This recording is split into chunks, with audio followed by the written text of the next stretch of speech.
Yes, Henry. Wala naman kami pinagka-diferensyahan. Talagang ano lang 'yan. Oo. Talagang attack crocodile lang 'yan ni Martin Romualdez.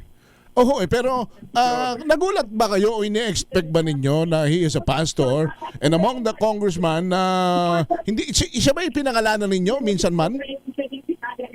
Wala po. Wala po. Oh, yun na nga. So, nagulat kayo, bakit bigla na lamang kayong inatake doon sa sinasabing gusto niyo yata daw kayo maging miyaw-miyaw ng Kongreso uli?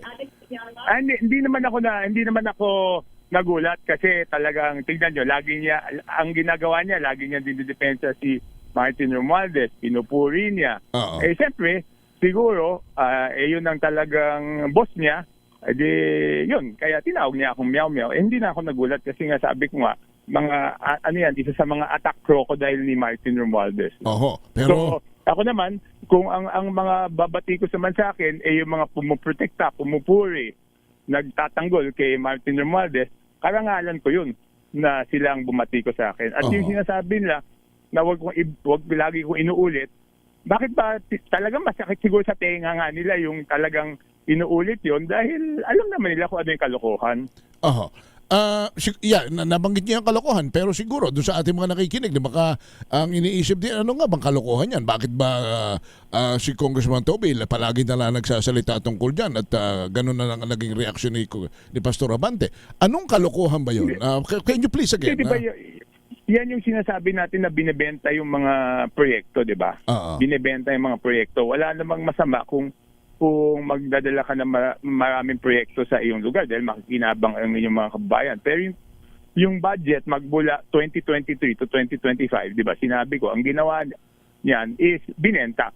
Alam nyo, Henry, unang-una ako nagsabi na may binibentang proyekto. Wala pang nagsasalita noon. O, di ba, later on, napatunayan, talagang nagbebenta. Okay. Unang-una ako nagsabi ng pangalan ni Zaldico. O, di napatunayan na talagang si Zaldico ang sentro. Wala pang nagsasalita nun tungkol kay Zaldico. Walang nagsasabi na wala pa nun si Henry Alcantara, wala pa ibang nagsasabi. Di ba?